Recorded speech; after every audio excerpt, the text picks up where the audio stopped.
إن الحمد لله نحمده ونستعينه ونستغفره ونعوذ بالله من شرور أنفسنا ومن سيئات أعمالنا.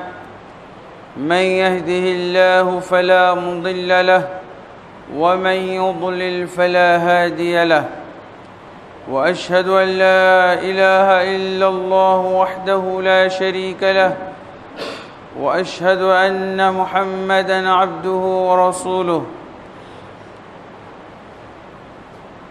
يا أيها الذين آمنوا اتقوا الله حق تقاته ولا تموتن إلا وأنتم مسلمون. يا أيها الناس اتقوا ربكم الذي خلقكم من نفس واحدة وخلق منها زوجها وبث منهما رجالا كثيرا ونساء، واتقوا الله الذي تساءلون به والأرحام إن الله كان عليكم رقيبا.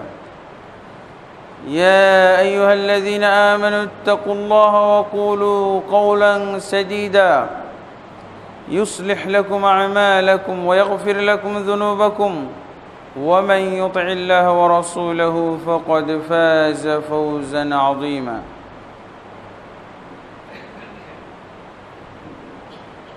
أما بعد، فإن خير الحديث كتاب الله، وخير الهدي هدي محمد صلى الله عليه وسلم، وشر الأمور محدثاتها، وكل محدثة بدعة، وكل بدعة ضلالة، وكل ضلالة في النار.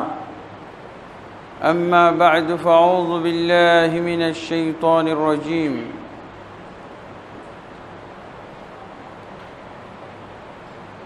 يا أيها الذين آمنوا كتب عليكم الصيام كما كتب على الذين من قبلكم لعلكم تتقون.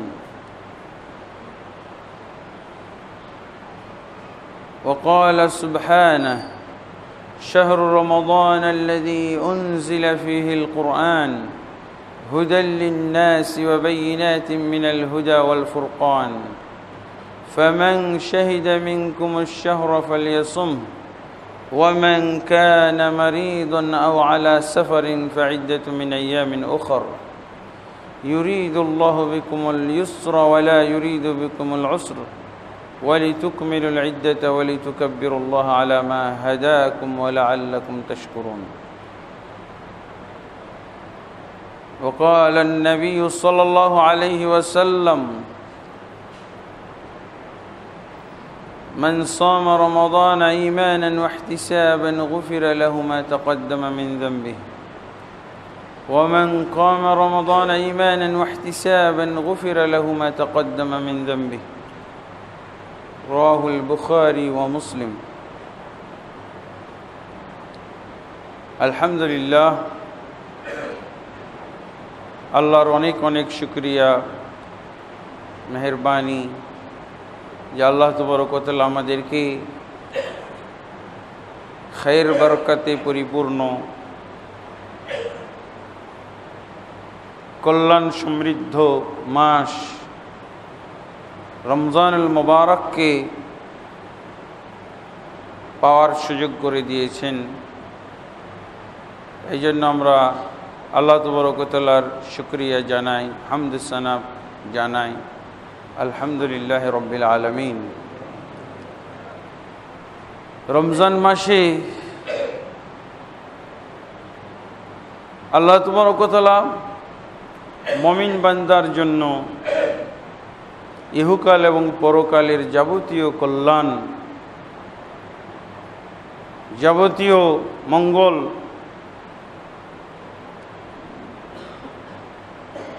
রেখে দিয়েছেন।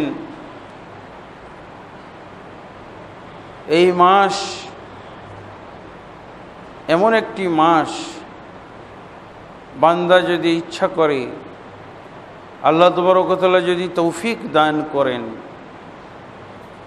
এবং আল্লাহর কাছে তৌফিকের জন্য দোয়া করা উচিত।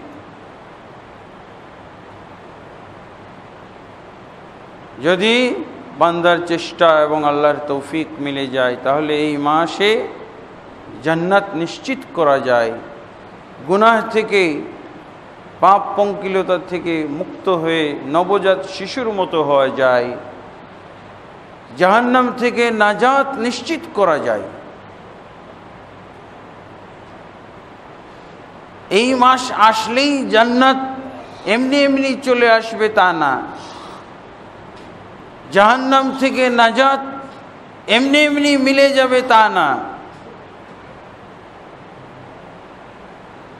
আযাব এবং গজব থেকে এমনি এমনি বাঁচা যাবে তা না। অবশ্যই বান্দাকে ইচ্ছা পোষণ করতে হবে, চেষ্টা করতে হবে এবং আল্লাহ তাবারক ওয়া তাআলার কাছে তৌফিক কামনা করতে হবে। সব কিছু মিলে এই মাস এমন একটি মাস যে এই মাসের ভিতরে কোনো ব্যক্তি যদি জান্নাত নিশ্চিত না করতে পারে, জাহান্নাম থেকে নাজাত নিশ্চিত না করতে পারে,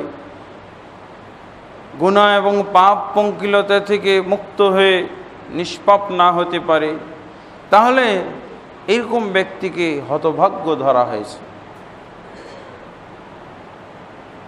আল্লাহ তাবারক ওয়া তাআলার রহমত থেকে বঞ্চিত।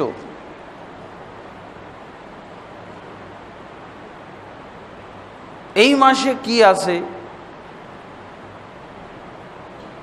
এই মাসে মুমিন বান্দার জন্য যে সমস্ত করণীয় বিষয় এবং বর্জনীয় বিষয় আছে, সেই ব্যাপারে আজকে আলোচনা করব ইনশাআল্লাহ।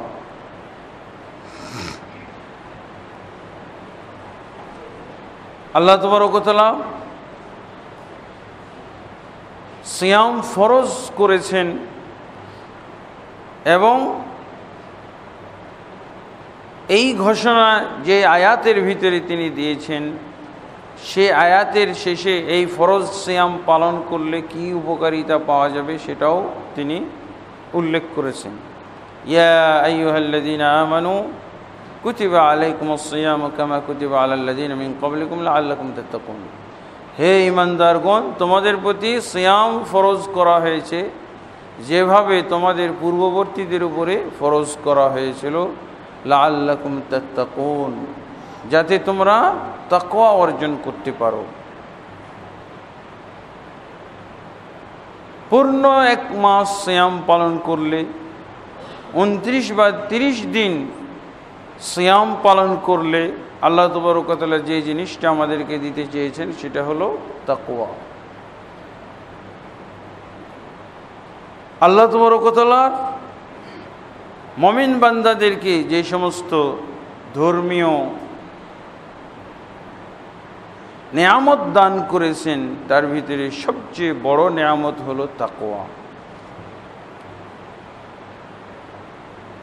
তাকওয়া হলো ব্যাপক অর্থবোধক একটা শব্দ। ইসলামের ভিতরে যেমন সব কিছু আছে, দিন বলতে যেমন সব কিছু বুঝায়, কোরআন সুন্নাহর মধ্যে যা কিছু আছে, তাকওয়া বলতে তাই বুঝায়। দিন বলতে, ইসলাম বলতে যা বুঝায়, তাকওয়া হলো সব কিছুর সমন্বয়।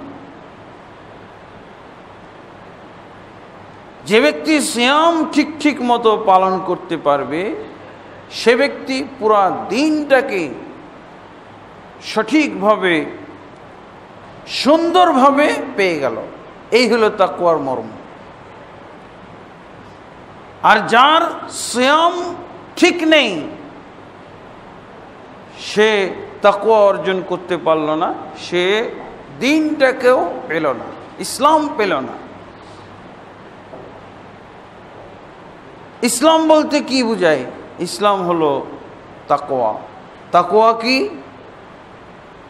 ইমতিসালু মা আমারাল্লাহ ওয়া ইজতিনাবু মা নাহা আনহু। ইমতিসালুল আওয়ামির ওয়া ইজতিনাবুন নাওয়াহি। তাকওয়া হচ্ছে আল্লাহর ভয়ে আল্লাহর যত রকমের আদেশ আছে, এই আদেশগুলো পালন করা।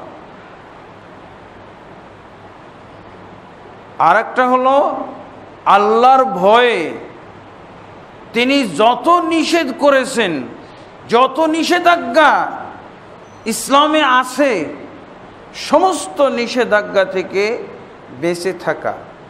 আর কি বাকি আছে বলেন? আল্লাহর আদেশের মধ্যে সব চলে আসলো। তাওহীদ পালন করা, তাওহীদ বুঝা এবং পালন করা, 5 ওয়াক্ত সালাত কায়েম করা, আহাম্মুল আওয়ামের, সবচেয়ে গুরুত্বপূর্ণ আদেশের মধ্যে হলো আল্লাহর তাওহীদ বুঝা এবং বাস্তবায়ন করা, পালন করা। এরপরে 5 ওয়াক্ত সালাত হলো আল্লাহর আদেশ সমূহের মধ্যে দ্বিতীয় পর্যায়ের আদেশ।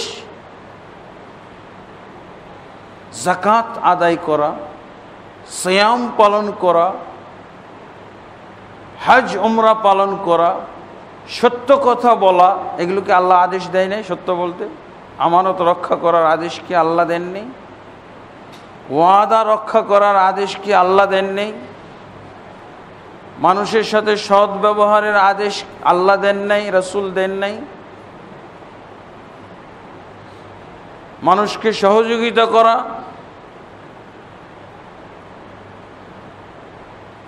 এগুলো সব হলো তাকওয়ার আইটেম। তাকওয়ার আইটেম হলো এগুলো। আপনি এগুলো যদি না বুঝেন তাহলে তাকওয়া বুঝলেন না।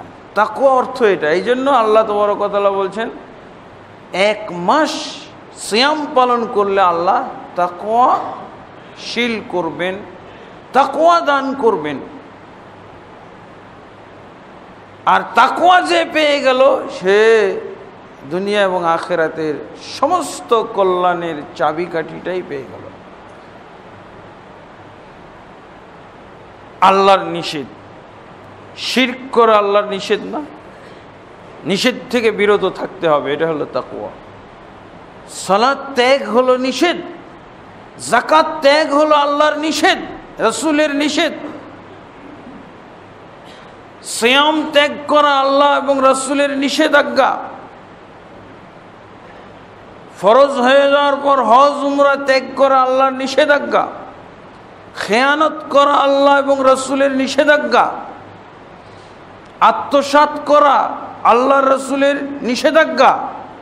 ওয়াদা ভঙ্গ করা আল্লাহ এবং রাসূলের নিষেধাজ্ঞা। ধোঁকাবাজি করা, প্রতারণা করা আল্লাহ রাসূলের নিষেধাজ্ঞা। মাপে কম দেওয়া আল্লাহ রাসূলের নিষেধাজ্ঞা। পণ্যে ভেজাল মিশানো নিষেধাজ্ঞা। মিথ্যা কথা বলা, মিথ্যা কসম করা আল্লাহর নিষেধাজ্ঞা। গীবত করা নিষেধাজ্ঞা। হাসাদ, হিংসা, বিদ্বেষ, পরশ্রী কাতরতা নিষেধাজ্ঞা। গালি দেওয়া নিষেধাজ্ঞা। মারপিট, ঝগড়াঝাটি করা, অশ্লীল কথাবার্তা বলা সব নিষেধাজ্ঞা। আল্লাহ বলছেন এই সব কিছু থেকে বেঁচে থাকতে পারবে যদি সিয়াম পালন করো, লাআল্লাকুম তাত্তাকুন। এবং তাকওয়া ছাড়া জান্নাতে যেতে পারবে না। এবং তাকওয়ার মাধ্যমে সবচেয়ে বেশি জান্নাতে যাবে মানুষ। রাসূলুল্লাহ সাল্লাল্লাহু আলাইহি ওয়াসাল্লামকে জিজ্ঞেস করা হয়েছিল, ইয়া রাসূলুল্লাহ মা আকসারু মা ইউদখিলুল জান্নাহ, হে আল্লাহর রাসূল সবচেয়ে কোন আমলটা বেশি মানুষকে জান্নাতে নিবে? রাসূলুল্লাহ সাল্লাল্লাহু আলাইহি ওয়াসাল্লাম বললেন, তাকওয়াল্লাহ ওয়া হুসনুল খুলুক। আল্লাহর তাকওয়া, আল্লাহ ভীরুতা, এটাই হলো সবচেয়ে 1 নম্বর জান্নাতে যাওয়ার কারণ। তাকওয়া থাকলে সবার আগে জান্নাতে যাবে, প্রথমেই জান্নাতে যাবে। ওয়া হুসনুল খুলুক, এবং সৎ চরিত্র। অনেকেই আবার আমল আকীদায় খুব ভালো, আবার ব্যবহারের দিক দিয়ে খুব খারাপ। এটা তাকওয়া বিরোধী বিষয়। এই জন্য রাসূলুল্লাহ সাল্লাল্লাহু আলাইহি ওয়াসাল্লাম বিশেষ করে বলেছেন তাকওয়াল্লাহ ওয়া হুসনুল খুলুক। রাসূলুল্লাহ সাল্লাল্লাহু আলাইহি ওয়াসাল্লামকে আল্লাহ প্রশংসা করেছেন, ইন্নাকা লাআলা খুলুকিন আযীম, নিশ্চয়ই তুমি সৃষ্টি হয়েছ, তোমাকে সৃষ্টি করা হয়েছে মহান চরিত্রের উপরে, শ্রেষ্ঠ চরিত্রের উপরে, উন্নত চরিত্রের উপরে। তো তাকওয়া এবং সৎ চরিত্র এই দুইটাই যেন জান্নাতে যাওয়ার ব্যবস্থা, আর কিছু নাই। কারণ কি? তাকওয়ার ভিতরে সব আছে।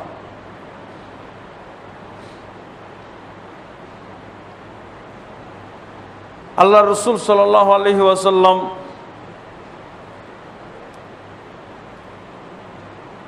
সবচেয়ে বেশি আল্লাহকে ভয় করতেন। তিনি নিজে এই ঘোষণা দিয়েছেন, কসম করে বলেছেন, ওয়াল্লাহ আমা ওয়াল্লাহি লাআন্নী আখশাকুম লিল্লাহি ওয়া আতকাকুম লাহু, জেনে রেখো আল্লাহর কসম করে বলছি, যে ব্যক্তি আল্লাহকে সবচেয়ে বেশি ভয় করে, আল্লাহর ভয়ে ভীত, ওই ব্যক্তিটা আমি। ওয়া আতকাকুম লাহু, এবং সবচেয়ে বেশি তাকওয়াপরায়ণ ব্যক্তি আমি। চেষ্টা করলে হওয়া যায়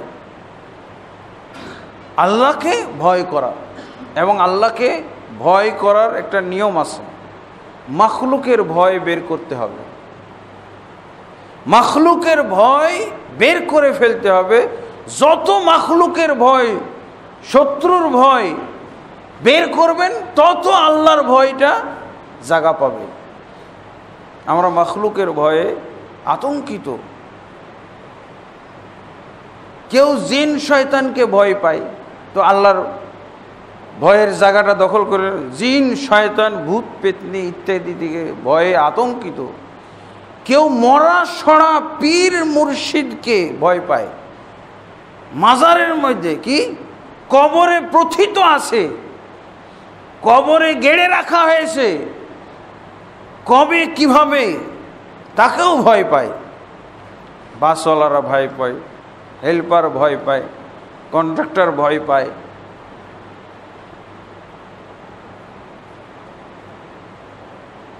আমরা মানুষ হয়ে মানুষকে ভয় পাই, মানুষ হয়ে মানুষকে ভয় পাই, মানুষের ভয়ে আতঙ্কিত।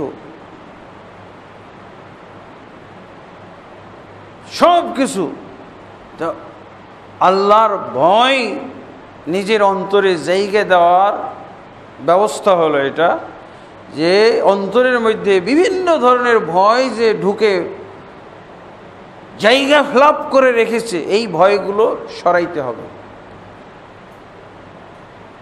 এবং আল্লাহর তাকওয়া যে যত বেশি অর্জন করবে, তত এই ভয়গুলো সরে যাবে।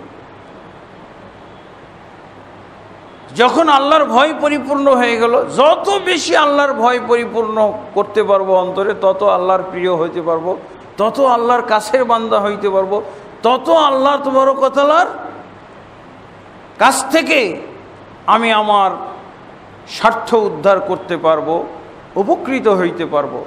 রাসূলুল্লাহ সাল্লাল্লাহু আলাইহি ওয়াসাল্লামের হাতে সব কিছুর চাবিকাঠি আল্লাহ দিয়ে দিয়েছেন। যদি রাসূলুল্লাহ সাল্লাল্লাহু আলাইহি ওয়াসাল্লাম চাইতেন, তো কিয়ামত পর্যন্ত সবচেয়ে বড় ধনী হইতো। তালিকায় এখান থেকে কেউ সরাইতে পারতো না। কিয়ামত পর্যন্ত স্থির নাম্বার মুহাম্মদ সাল্লাল্লাহু আলাইহি ওয়াসাল্লাম হলো 1 নম্বর ধনী, পয়সাওয়ালা। কেউ এই নম্বর থেকে সরাইতে পারতো না। উহুদ পাহাড়কে স্বর্ণে পরিণত করে দেওয়ার প্রস্তাব।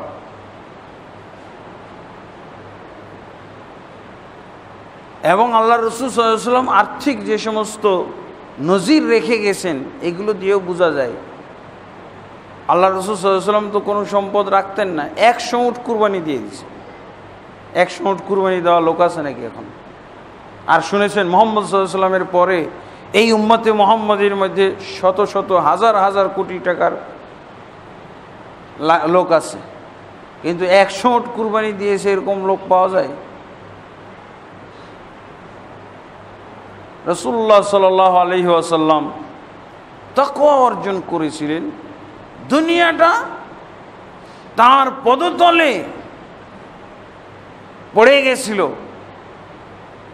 কিন্তু দুনিয়া আল্লাহর রসুল সাল্লাল্লাহু আলাইহি সাল্লাম মূল্যায়ন করেননি। রাসূলুল্লাহ সাল্লাল্লাহু আলাইহি সাল্লাম দুনিয়াকে এরকমভাবে মূল্যায়ন করেছেন, মাছির একটা ডানার মতো।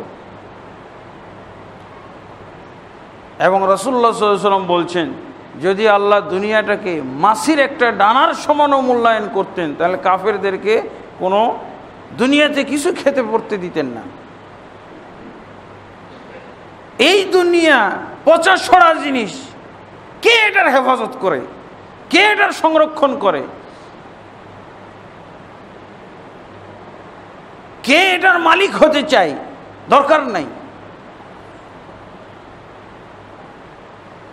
তাকওয়া সব কিছু অর্জন করার জিনিস। আল্লাহ তাবারক ওয়া তাআলা নিজেই বলছেন, ওয়া ইয়াত্তাকিল্লাহা ইয়াজআল লাহু মাখরাজা ওয়া ইয়ারযুকহু মিন হাইথু লা ইয়াহতাসিব। যে আল্লাহকে ভয় করবে, ইয়াজআল লাহু মাখরাজা, যে কোনো সংকট সমস্যা হোক না কেন আল্লাহ তার পথ বের করে দিবেন। সমস্যা থেকে আল্লাহ তাবারক ওয়া তাআলা তাকে রেহাই দান করবেন, সংকট তার দূর করবেন। কি দিয়ে? তাকওয়া দিয়ে। ওয়ারযুকহু মিন হাইসু লা ইয়াহতাসিব, এবং তাকওয়ার মাধ্যমে এমনভাবে আল্লাহ রিজিক দান করতে পারেন, রিজিক দান করবেন কল্পনাও করতে পারে না, কল্পনাও করতে পারে না।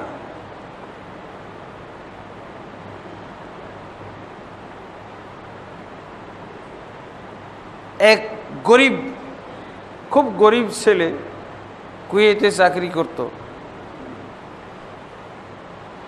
সহি আকীদা শিরক বেদাত, সহি আকীদা গ্রহণ করে শিরক বেদাত কুসংস্কার যা আছে সব ত্যাগ করছে। এলাকায় একাই সে দাওয়াতি কাজ করে, গরিব, খুব গরিব। হঠাৎ করে সে কি তার মনে হলো, তার ঘরের ভিতরেই সে বলতেছে তাকে কিভাবে যেন আল্লাহ বা যেভাবে হোক আল্লাহ একটা ইঙ্গিত দিছে, ওই জায়গাটা খনন করো। এই গত বছরের ঘটনা, অনেকগুলো স্বর্ণ পেয়ে গেছে। কামলা দিয়ে খাইতো দেশে আসার পরও। ইয়ারযুকহু মিন হাইসু লা ইয়াহতাসিব, এটি তো ব্যাখ্যা। আল্লাহ রিজিক দান করেন কল্পনার বাইরে, কল্পনাতীতভাবে, সে চিন্তাই করতে পারে না। আমাকে সে বলছে আপনি একটা গাড়ি নিয়ে আসেন, আমি কাউকে বাংলাদেশে বিশ্বাস করতে পারি না, এই স্বর্ণগুলো আমি কোথাও যে নিব, কাউকে দিব, কাউকে বলবো, এটাও সাহস করতে পারি না। সে বাপ দাদা 14 পুরুষ হয়তো এখানে বসবাস করেছে। ওয়া মান ইয়াত্তাকিল্লাহা ইয়াজআল লাহু মাখরাজা ওয়া ইয়ারযুকহু মিন হাইসু লা ইয়াহতাসিব। যে ব্যক্তি আল্লাহকে ভয় করে, আল্লাহ তাবারক ওয়া তাআলা তাকে কল্পনাতীতভাবে রিজিক দান করতে পারেন। বিশ্বাস হয় না? আল্লাহ বলছেন তোমরা আমাকে বিশ্বাস করে না, তাই তোমরা পাও না। ওয়ালাউ আন্না আহলাল কুরআ আমানু ওয়াত্তাকাউ লাফাতাহনা আলাইহিম বারাকাতিম মিনাস সামাই ওয়াল আরদ ওয়ালাকিন কাযযাবু ফাআখাযনাহুম বিমা কানু ইয়াকসিবুন। আল্লাহ বলছেন এই জনপদের লোকেরা যদি ঈমান আনত এবং তাকওয়া পরায়ণ হয়ে যেত, আল্লাহ ভীরু হইতে পারত, আল্লাহ ভীরু, নিয়ম মাফিক আল্লাহ ভীরু, ইসলামের মাধ্যমে আল্লাহ ভীরু, দিনদারিতার মাধ্যমে আল্লাহ ভীরু, ইসলাম পালনের মাধ্যমে আল্লাহ ভীরু। অনেক সময় আমরা ঝগড়াঝাটিতে আল্লাহ ভীরু, প্রতিপক্ষকে ভয় দেখানোর জন্য সে বলে আমি কাউকে ভয় পাই না, আমি আল্লাহকে ভয় পাই, ঝগড়াতে বলে। ঝগড়াতে আল্লাহ ভীরু হওয়ার দরকার নাই, আপনার দিনদারিতায় আল্লাহ ভীরু হইতে হবে।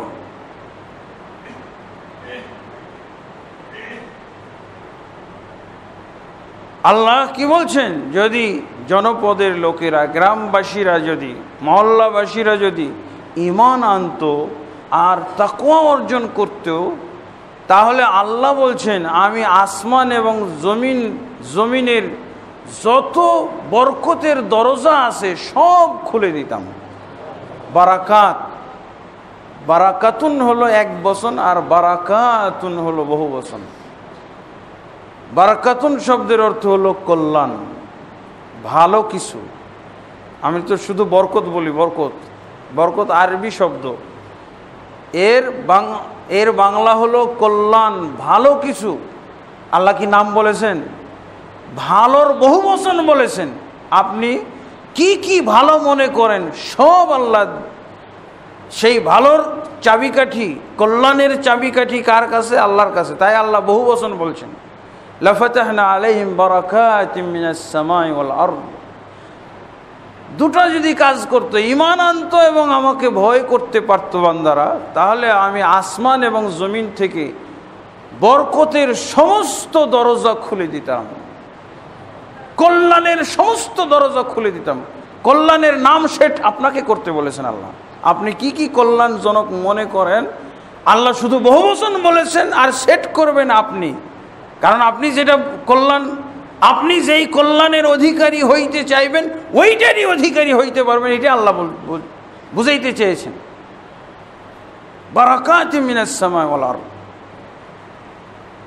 কিন্তু আল্লাহ কি বলছেন? ওয়ালাকিন কাযযাবু। আল্লাহ নিশ্চিত করেই বলে দিয়েছেন কথাটা। আল্লাহকে কেউ পরীক্ষা করে নাই বরকত নেওয়ার জন্য, বরকত পাওয়ার জন্য। কাযযাবু, বান্দারা আমাকে মিথ্যা জেনেছে, মিথ্যা প্রতিপন্ন করেছে।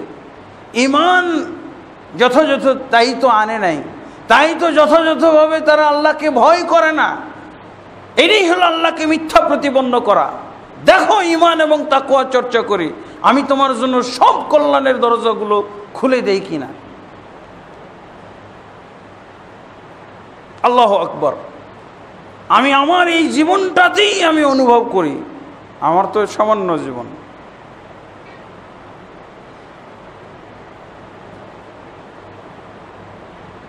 পনেরো বছর যখন আমার বয়স, তখন আমি লেখাপড়াই করি না, তখন আমি লেখাপড়াই শুরু করি নাই।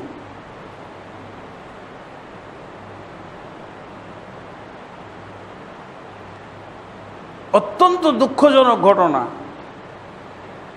শিশু শ্রমিক ছিলাম, কামলা দিতাম, মানুষের গরু চড়াইতাম। এটা আল্লাহর কথা সত্য, এটা আমার জীবনে আমি পেয়েছি। 1978 সনে হাফ কেজি চাউল নিয়ে বাড়ি থেকে বের হয়েছিলাম। এটাই সম্বল। হাফ কেজি চাউল শেষ হইলে কি খাবো, কোথায় খানা পাবো কিছুই জানি না।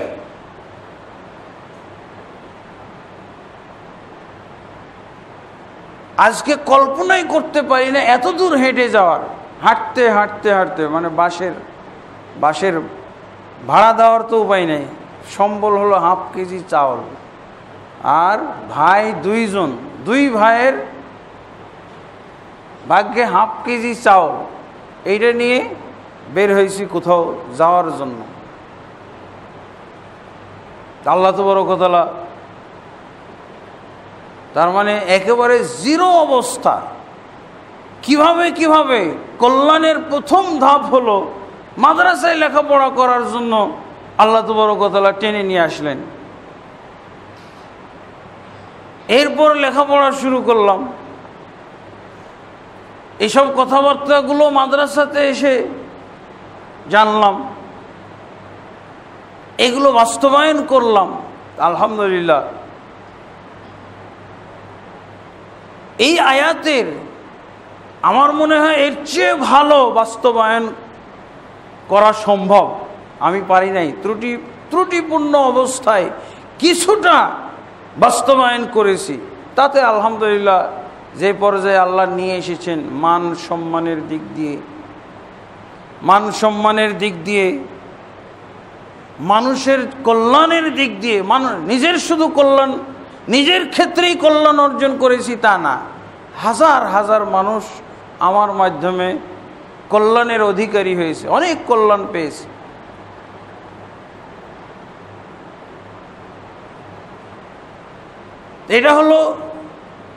এটা আল্লাহ তাবারক ওয়া তাআলার এই আয়াতের বাস্তব উদাহরণ দেওয়ার জন্য। আমি ছাড়া এই মুসল্লিদের ভিতরে আল্লাহ তাবারক ওয়া তাআলার এই ওয়াদার প্রতিফলন অনেকের ক্ষেত্রে ঘটেছে, অনেকেই নিজের জীবনের দিকে তাকাইলে পাবেন।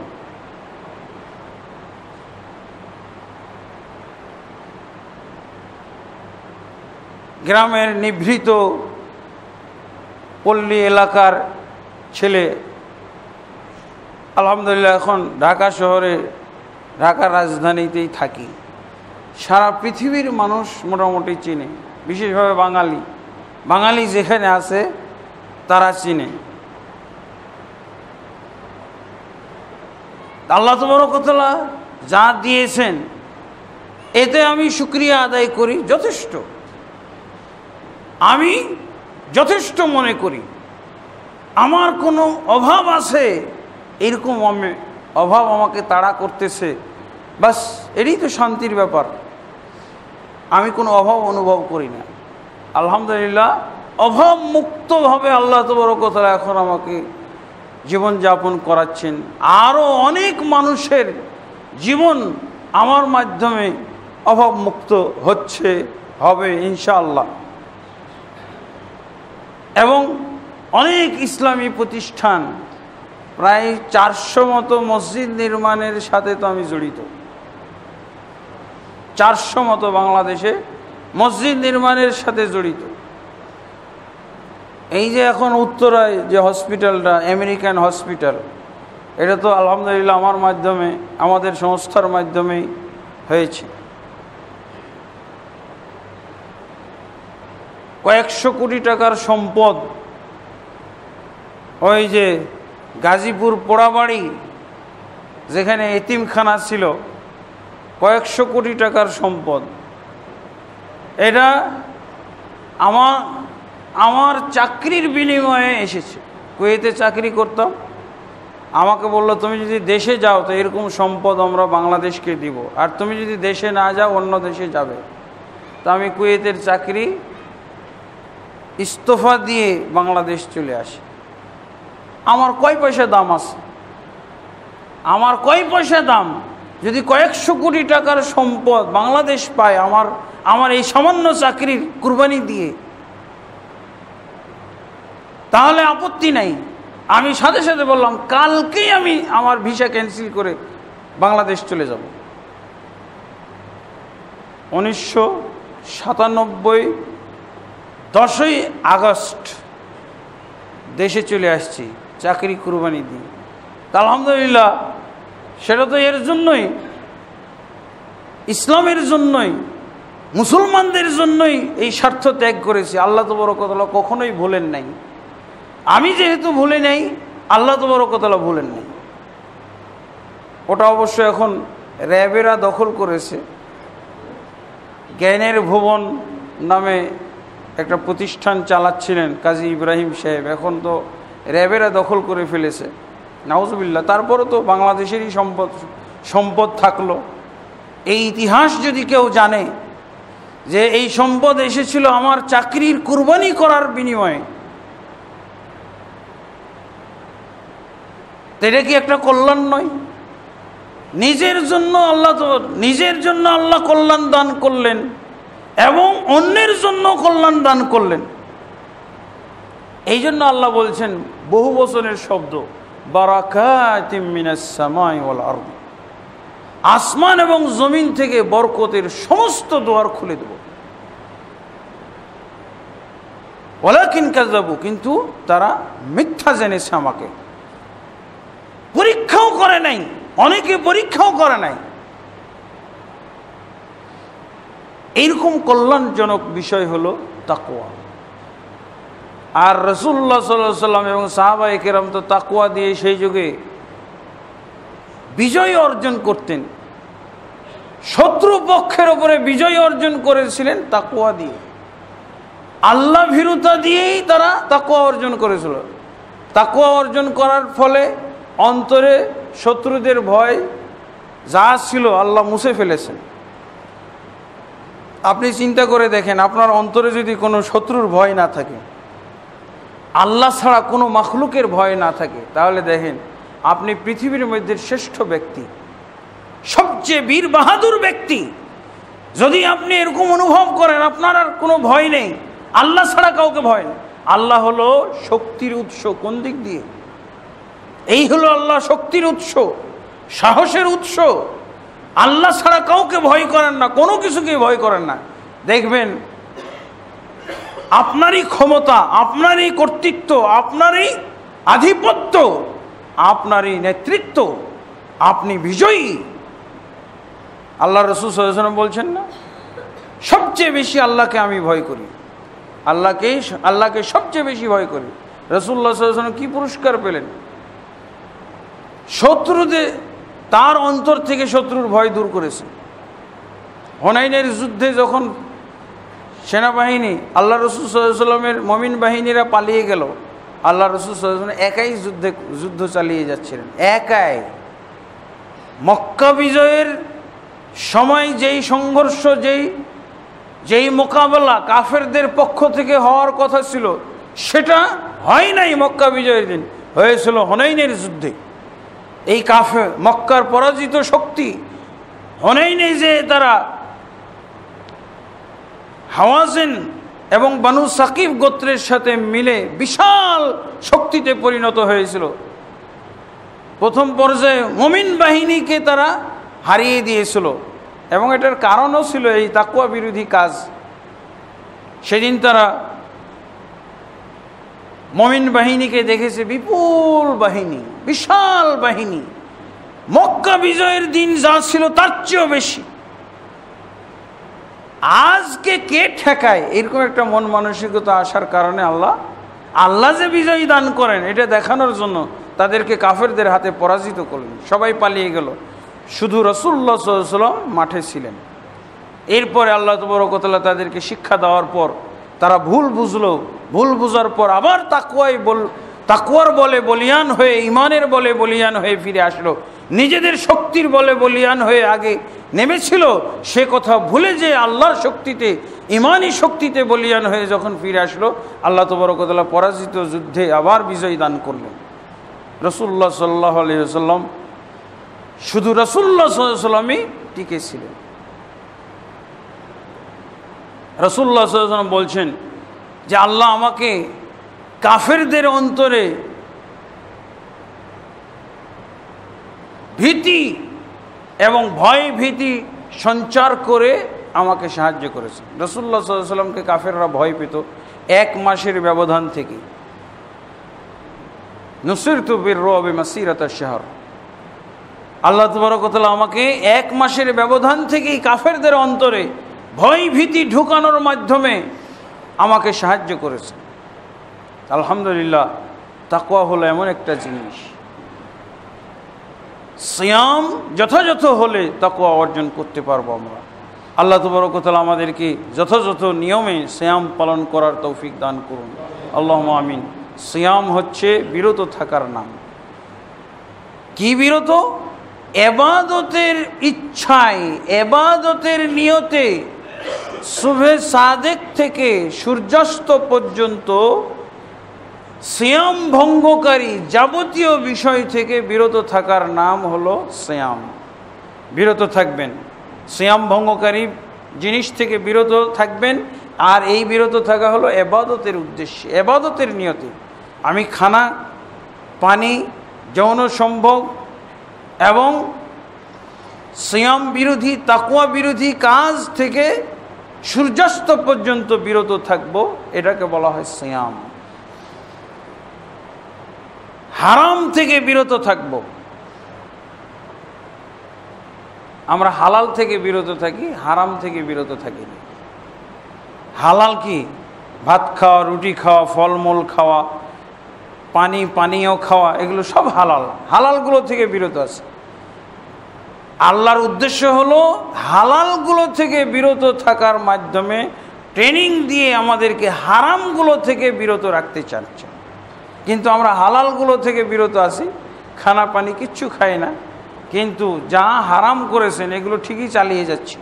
সুদি কারবার চালিয়েই যাচ্ছি, ঘুষ চালিয়েই যাচ্ছি, পণ্যে ভেজাল মিশানো চালিয়েই যাচ্ছি, মাপে কম দেওয়া চালিয়েই যাচ্ছি, মিথ্যা কথা চালিয়েই যাচ্ছি, প্রতারণা করা চালিয়েই যাচ্ছি, ধোঁকাবাজি করা চালিয়েই যাচ্ছি, খেয়ানত করা চালিয়েই যাচ্ছি, ওয়াদা ভঙ্গ করা চালিয়েই যাচ্ছি। এগুলো তো উদ্দেশ্য, এগুলো থেকে বিরত থাকা। আর আমি ভাত থেকে বিরত আছি, ফলমূল খাওয়া থেকে বিরত আছি, আর এই জঘন্য কাজ থেকে বিরত নয়। নাউজুবিল্লাহ। আল্লাহর উদ্দেশ্য কি এটা যে হালালগুলো থেকে বিরত থাকবো, হারামগুলো থেকে বিরত থাকবো না? না। এরপরে এইভাবে সিয়াম পালন করতে হবে। এরপরে কিয়ামুল লাইল। এই মাসের দ্বিতীয় অন্যতম কাজ হলো, আমল হলো, ইবাদত হলো কিয়ামুল লাইল। অন্যান্য মাসেও কিয়ামুল লাইল আছে। অন্যান্য মাসে কিয়ামুল লাইল হলো শুধু সুন্নাহ, আর এই মাসের কিয়ামুল লাইল সুন্নাহ মুআক্কাদা। অন্যান্য মাসে আপনি কিয়ামুল লাইল পালন না করলেও এই মাসে আপনি কিয়ামুল লাইল পালন করবেন। কিয়ামুল লাইলের সময় হলো এশার পর থেকে ফজরের পূর্ব পর্যন্ত, লম্বা সময়। এটাই হলো কিয়ামুল লাইল। এই জিনিসটা আমাদের মাথায় নিতে হবে। কিয়ামুল লাইলের সময় হলো এশার পর থেকে ফজরের পূর্ব পর্যন্ত। রাসূলুল্লাহ সাল্লাল্লাহু আলাইহি ওয়াসাল্লাম, হ্যাঁ, তবে উত্তম সময় হলো 1/3 যখন বাকি থাকে তখন থেকে কিয়ামুল লাইল। আর কিয়ামুল লাইল এটাই হলো রমজান মাসেও এর নাম হলো কিয়ামুল লাইল। রমজান মাসেও এর নাম হলো তাহাজ্জুদ। অনেকেই তাহাজ্জুদ বলেন, যেটা ঘুম থেকে উঠে। আল্লাহ রাসূল সাল্লাল্লাহু আলাইহি ওয়াসাল্লাম এশা পড়ে ঘুমিয়ে যেতেন, তারপরে ঘুম থেকে উঠে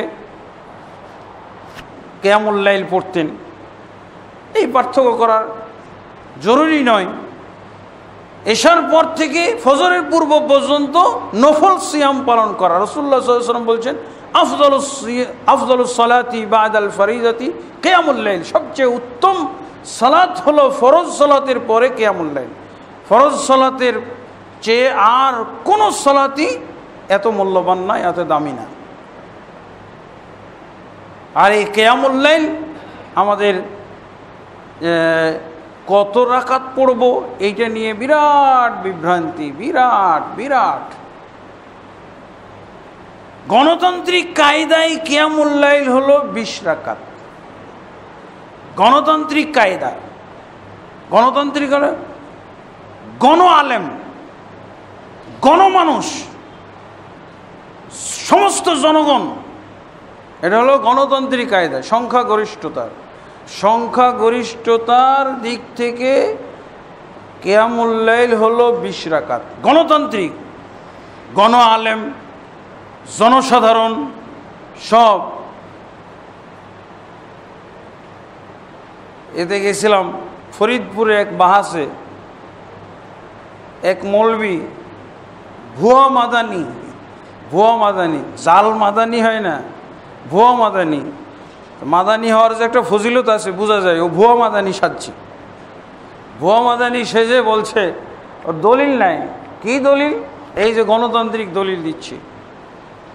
আমার নিকটে তারাবি 20 রাকাত, পুলিশের নিকটে, পুলিশ ছিল বাহাসে, প্রশাসনের নিকটে তারাবি 20 রাকাত, বাইতুল মুকাররমে তারাবি 20 রাকাত, মসজিদুল হারাম তারাবি 20 রাকাত, তারপর মসজিদ নববীতে তারাবি 20 রাকাত। ওকে দলিল দিতে বলা হয়েছে, এগুলো বলেই যাচ্ছে গেলে।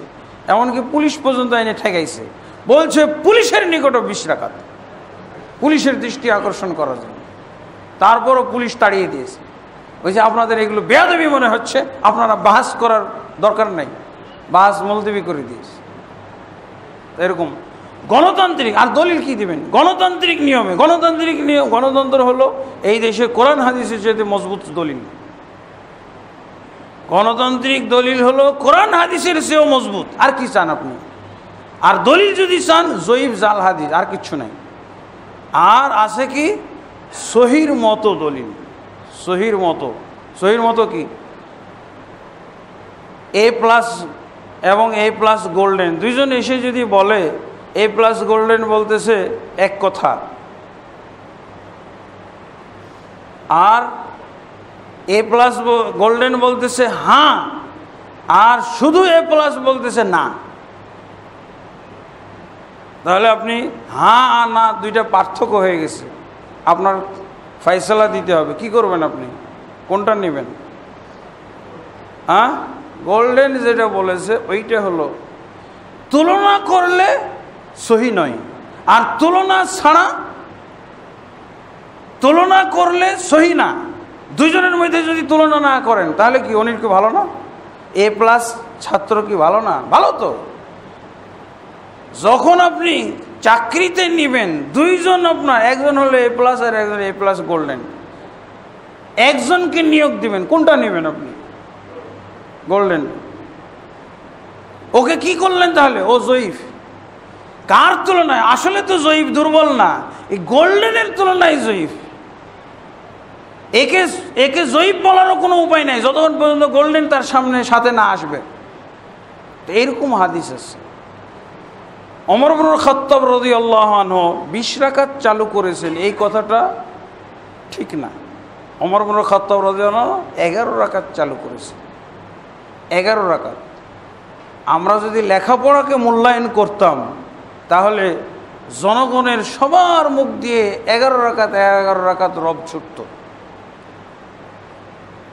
আমাদের দেশে দাখিল নবম থেকে নিয়ে ফাজিল পর্যন্ত 6 বছর একটা হাদিস গ্রন্থ পড়ে কোনো ব্যক্তি, সে কওমি হোক আর কি বলে আলিয়া হোক, কেউ আলেম হইতে পারবে না, কেউ মাদ্রাসার ডিগ্রি নিতে পারবে না যতক্ষণ পর্যন্ত এই মেশকাত না পড়বে। এই মেশকাতের মধ্যে, যেই মেশকাত 6 বছর পড়ে, এই মেশকাতের মধ্যে একটাই মাত্র হাদিস আছে কি ওমর ইবনে খাত্তাব রাদিয়াল্লাহু আনহু 11 রাকাত চালু করেছিলেন। যদি এই মেশকাতের সাথে খেয়ানত না করতো এই আলেমরা, এই 6 বছর যারা পড়ে, এরা যদি খেয়ানত না করতো তাহলে জনগণের একটা 6 বছরের শিশুরও মুখস্থ হইতো যে ওমর ইবনে খাত্তাব 11 রাকাত চালু করেছে। সেখানে উল্টাটা চালু আছে। ওমর ইবনে খাত্তাব 20 রাকাত চালু, ওমর ইবনে খাত্তাব 20, ওমর ইবনে খাত্তাব 20, ওমর ইবনে খাত্তাব 20, এই জিকির না। এটা মিথ্যা কথা, এটা জয়ীফ কথা। ওমর ইবনে খাত্তাব রাদিয়াল্লাহু আনহু এটা পড়েননি তো আপনি। আপনি যেটা পড়েছেন ওটা বলছেন না। এটাই হলো এটাই হলো কি আমানতের খেয়ানত। 6 বছর একটাই হাদিস পড়লো, আর দ্বিতীয় হাদিস নাই। টিকা টিপ্পণী ওগুলো আছে, টিকা টিপ্পণী সব আপনি লাল কালি দিয়ে ক্রস দিয়ে দিবেন, কারণ ওগুলো ওই টিকা টিপ্পণী দিয়ে হাদিসের সাথে খেয়ানত করা হয় অনেক সময়।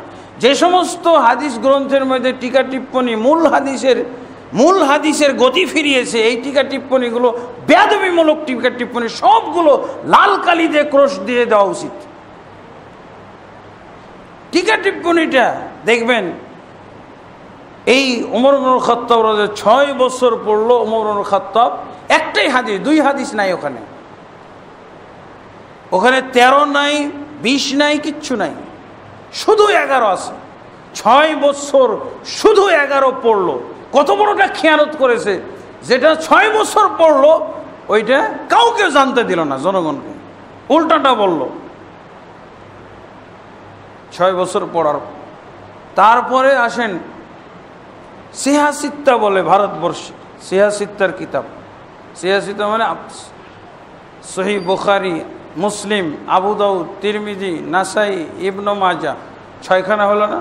এই 6খানা হাদিস গ্রন্থের মধ্যে শুধু 11 আছে। আল্লাহু আকবার, কত বড়টা খেয়ানত! শুধু 11 আছে। এই জন্য আমি বলেছি যে গণতান্ত্রিক নিয়মে 20, এই 6খানা হাদিস এগুলো হলো আমাদের মাদ্রাসার সিলেবাসভুক্ত কিতাব। শুধু 11 আছে। শুধু 11 বলতে সহিহ বুখারীতে 13 আছে, আবার 15 আছে। আয়েশা রাদিয়াল্লাহু আনহা বর্ণনা করছেন আল্লাহ রসুল রমজান এবং রমজানের বাইরে কখনো 11 রাকাতের বেশি পড়েননি। এইটার আবার ব্যাখ্যা করা হয়, ব্যাখ্যা না, এটাকে অপব্যাখ্যা বলা হয়। বলছি এমন একটা নামাজের কথা আয়েশা বর্ণনা করছেন যেই নামাজটা রমজান এবং রমজান ছাড়া সবসময় 11 রাকাতই ছিল, সেইটা হলো তার কিয়ামুল লাইলের নামাজ। তাহলে আর একটা নামাজ পড়তেন নাকি আল্লাহ রসুল? ওদের ব্যাখ্যাটাই এরকম, ব্যাখ্যা দিয়েই এটাকে কাল্পনিক একটা নামাজ যাতে আপনি বুঝতে পারেন, কাল্পনিক নামাজ। বলছি এমন একটা নামাজের কথা হলো এই হাদিস দিয়ে পাওয়া যাচ্ছে যেটা আল্লাহ রসুল রমজান এবং রমজান ছাড়া 11 রাকাত পড়তেন, সেটা হলো কিয়ামুল লাইল। এটা তারাবির কথা বলা হয় না, তো কি কথা বলা হয়েছে? আপনি এটা দিয়ে কি বুঝবেন তাহলে? জাবের রাদিয়াল্লাহু বর্ণনা করছেন নাসাইর হাদিস, এশা এবং ফজরের মাঝে আল্লাহ রসুল সাল্লাল্লাহু আলাইহি ওয়াসাল্লাম 11 রাকাত পড়তেন। এখন 20 কোথায় থেকে আসলো? আমি 20 সংখ্যার কথা বলছি। আপনি যা পড়ছেন পড়েন, পড়ার তো কথা অনেক আছে, অনেক কথা আছে, তবে জয়ীফ এবং জাল হাদিস দিয়ে পাওয়া যায় 20 আর 23, অর্থাৎ 21, 23। এগুলো হলো হাদিস শেষ। এখানে আল্লাহ রসুলের কথাই বলেন, ওমর ইবনে খাত্তাব, ওসমান, আলী, যত সাহাবীর কথা বলেন 23 পর্যন্ত শেষ। সহিহ হাদিস দ্বারা 11 আর জয়ীফ জাল হাদিসের মাধ্যমে হলো 20, 21, 23 যাই বলেন। কিন্তু এরপরে যা পাওয়া যায়, এরপরেও আছে, কিন্তু এরপরে হলো খাঁটি সব মৌলবি আলেম ওলামার কথা, ইমামদের কথা, আর কোনো জয়ীফ জাল হাদিসও নাই। আপনি 39 রাকাত পড়বেন, 37 রাকাত পড়বেন, 41 পড়বেন, 49 পড়বেন। আমি তো প্রস্তাব দিয়েছি 99 পর্যন্ত পড়া যায়। আমি এরকম নিয়মও পাচ্ছি 99 পর্যন্ত পড়া যায়। এটা ভুল নয়। যদি 99 পড়া ভুল হয়ে থাকে, এগুলো সবই ভুল। আর এগুলো যদি সব ঠিক হয়ে থাকে, 99 পর্যন্ত পড়া ঠিক আছে, 99 পর্যন্ত পড়া ঠিক আছে, বিতির সহ 99। সবচেয়ে সহি হলো 99 পর্যন্ত পড়া। গণতান্ত্রিক যদি কায়দাগুলো ব্যবহার করি আমরা, তার কারণ আল্লাহ রাসূল সাল্লাল্লাহু আলাইহি ওয়াসাল্লাম বলছেন 2 রাকাত করে পড়তে থাকো। আমার 99-এর দলিল কি? 2 রাকাত করে পড়তে থাকো, ভোর হয়ে যাওয়ার আশঙ্কা হলে 1 রাকাত পড়ে ফেলবে, শেষ। 98 পড়েছেন, ভোর হয়ে যাচ্ছে, 98 রাকাত। ফজরের পর যদি আপনি এশারের পর পড়া শুরু করেন, তাহলে কি হবে? 2 রাকাত করে যদি পড়তে থাকেন, এই এক জায়গাতে খুবই দুঃখজনক ঘটনা, স্পষ্ট হাদিসের ব্যাখ্যা করা হয় অস্পষ্ট হাদিস দিয়ে। স্পষ্ট হাদিসের ব্যাখ্যা করা হয় অস্পষ্ট হাদিস দিয়ে। এগুলো হলো বেদাতের মূলনীতি। বেদাত এবং ধর্মীয় বিভ্রান্তি জন্ম দেওয়ার জন্য মূলনীতি হলো স্পষ্ট দলিলের ব্যাখ্যা দিবেন আপনি অস্পষ্ট দলিল দিয়ে। এটা হলো বেদাত এবং বিভ্রান্তির মূলনীতি।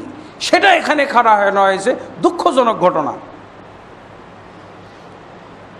আল্লাহ রাসূল সাল্লাল্লাহু আলাইহি ওয়াসাল্লাম 11 রাকাতের বেশি পড়েননি, দেখাইতে পারবে না কেউ। আয়েশাই বলতেছেন, হ্যাঁ অবস্থা বেশি, এশারের 2 রাকাত সহ 13 রাকাত পড়েছেন, ফজরের 2 রাকাত সহ 15 রাকাত পড়েছেন। আয়েশা এটাও ব্যাখ্যা দিয়েছেন। তাহলে আসলে থাকলো 13 রাকাত না 11 রাকাতই তো থাকলো। আর আয়েশাই 15 পর্যন্ত বর্ণনা করেছে সহিহ বুখারীর হাদিস। এই জন্য এটা সবচেয়ে অ্যাপ্রোপ্রিয়েট শব্দ হলো গণতান্ত্রিক নিয়মে, দলিল নয়, গণতান্ত্রিক নিয়মে 20 রাকাত।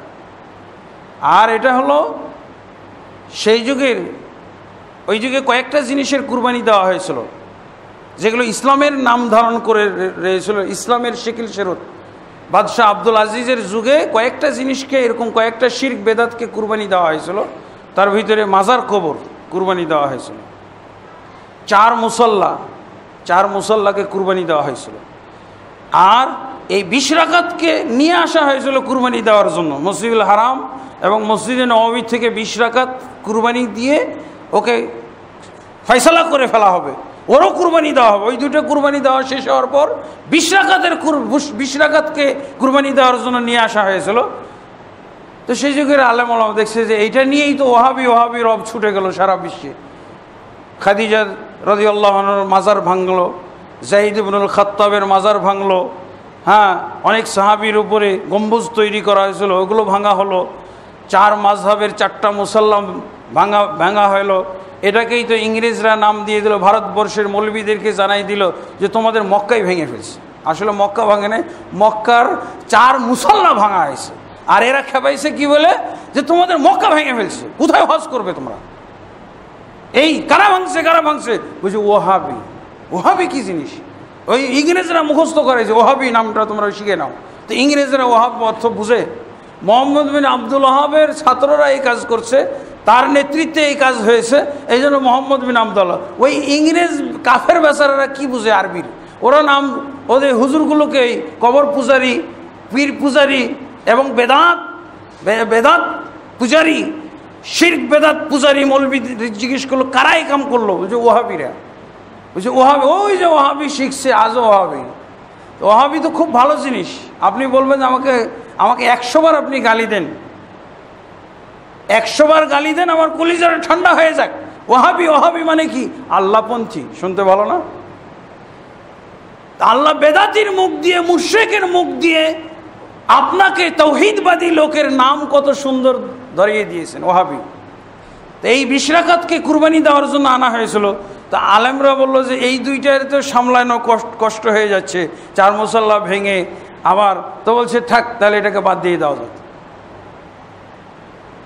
ইসমাইল নবীকে যেভাবে রেহাই দিয়ে দেওয়া হলো, কুরবানি করার জন্য আনা হয়েছিল, কিন্তু পশু কুরবানি হয়েছে।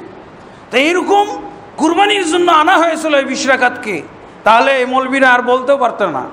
সবচেয়ে মজবুত দলিল হলো একটা গণতান্ত্রিক দলিল, এটা 1 নম্বর। আর 2 নম্বর মজবুত দলিল হলো মক্কা মদিনায় 20 রাকাত। কিন্তু মক্কা মদিনা কোনো দলিল নয়। মক্কা মদিনাতে 542 বছর, 801 হিজরিতে চালু হয়ে 1343 হিজরিতে 4 মুসাল্লা ভেঙেছিল। সেখানে এই 542 বছর মসজিদুল হারামের খতিবরাও খুতবা দিয়ে ওয়াজ নসিহত করে বুঝাইতো 4 মুসাল্লা ঠিক আছে। 542 বছর বড় মৌলবি, ছোট মৌলবি, ইমাম, মুক্তাদি সব একচেটিয়া ফতোয়া দিয়েছে 4 মুসাল্লা ঠিক এই জন্য ছিল। ভেঙে দেওয়ার পর আর কেউ বলে না ঠিক আছে। সেদিন যদি কুরবানি হয়ে যেত 20 রাকাত তারাবির, তাহলে আর কেউ বলতো না 20 রাকাত জায়েজ আছে। যাক, আলহামদুলিল্লাহ, এই রাকাত সংখ্যার ক্ষেত্রে যাই হোক না কেন, এটা নফল ব্যাপার। একদিনও যদি কেউ 1 ওয়াক্ত না পড়ে, 1 রাকাতও না পড়ে এই তারাবি, কোনো ক্ষতি নেই। কাজেই আপনি 11-র মধ্যে ক্ষান্ত থাকেন, এটা হলো উত্তম। এটা হলো হাদিসের দৃষ্টিতে, দলিলের দৃষ্টিতে। আর সমস্ত হাক্কানি আলেম, সৌদি আরবের আলেমরা পর্যন্ত 11 রাকাতকে উত্তম বলেছেন, আর 12 রাকাত এর বেশি পড়াকে জায়েজ বলছে। জায়েজে সোয়াব বেশি না, উত্তমের সোয়াব বেশি। উত্তম হলো নিরাপদ আমল, আর জায়েজ হলো হারামের বন্ধু। জায়েজের পরই হারাম, বুঝেছেন? এটা হলো জায়েজ, এর পরে হলো হারাম। যাক, এই জন্য সম্ভাবনা আছে। শেখ আলবানী তো বেদাতি বলে দিয়েছেন, কাজে হারামের কাছে তো চলেই গেল, হারামে পড়েও যেতে পারে। এই জন্য নিরাপদজনক হলো উত্তমের মধ্যে থাকা। এই হলো উত্তম, এই হলো জায়েজ, এটা হলো হারাম। তা আপনি উত্তমে থাকলে হারাম থেকে অনেক দূরে থাকলেন। দেখেন, হারাম বলেই দিলেন না, শেখ আলবানীর মতো লোক বলেই দিয়েছেন 11 রাকাতের বেশি তারাবি পড়া, কিয়ামুল লাইল পড়া হলো হারাম, মানে বেদাত। হারামের চেয়েও বড়। আল্লাহ তাবারক ওয়া তাআলা আমাদেরকে সকলকে এই রমজান মাসের যাবতীয় সৎ আমল বুঝে শুনে বাস্তবায়ন করার তৌফিক দান করুন। আল্লাহুম্মা আমিন। আস্তাগফিরুল্লাহ লি ওয়া লাকুম ওয়া লিসাইরিল মুসলিমিন ফাস্তাগফিরুহু ইন্নাহু হুয়াল গফুরুর রহিম। আলহামদুলিল্লাহি রাব্বিল আলামিন, ওয়াসসালাতু ওয়াসসালামু আলা আশরাফিল আমবিয়া ওয়াল মুরসালিন নবিয়িনা মুহাম্মাদ ওয়া আলা আলিহি ওয়া সাহবিহি আজমাইন। আম্মা বা'দ, ফাআউযু বিল্লাহি মিনাশ শাইতানির রাজীম। বিসমিল্লাহির রহমানির রহিম। ইন্নাল্লাহা ওয়া মালাইকাতাহু ইউসাল্লুনা আলান নবী ইয়া আইয়ুহাল্লাযীনা আমানু সাল্লু আলাইহি ওয়া সাল্লিমু তাসলিমা। اللهم صل على محمد وعلى آل محمد كما صليت على إبراهيم وعلى آل إبراهيم إنك حميد مجيد. اللهم بارك على محمد وعلى آل محمد كما باركت على إبراهيم وعلى آل إبراهيم إنك حميد مجيد. اللهم أصلح لنا ديننا الذي هو عصمة أمرنا، وأصلح لنا دنيانا التي فيها معاشنا، وأصلح لنا آخرتنا التي فيها معادنا، واجعل الحياة زيادة لنا في كل خير والموت راحة لنا من كل شر. اللهم أعز الإسلام والمسلمين وأذل الشرك والمشركين ودمر أعداءك أعداء الدين يا رب العالمين. اللهم أصلح ولاة وعلماء وعامة المسلمين وخذ بناصيتهم إلى صراطك المستقيم يا حي يا قيوم برحمتك نستغيث. عباد الله رحمكم الله، إن الله يأمر بالعدل والإحسان وإيتاء ذي القربى وينهى عن الفحشاء والمنكر والبغي يعظكم لعلكم تذكرون. ولذكر الله أكبر والله يعلم ما تصنعون.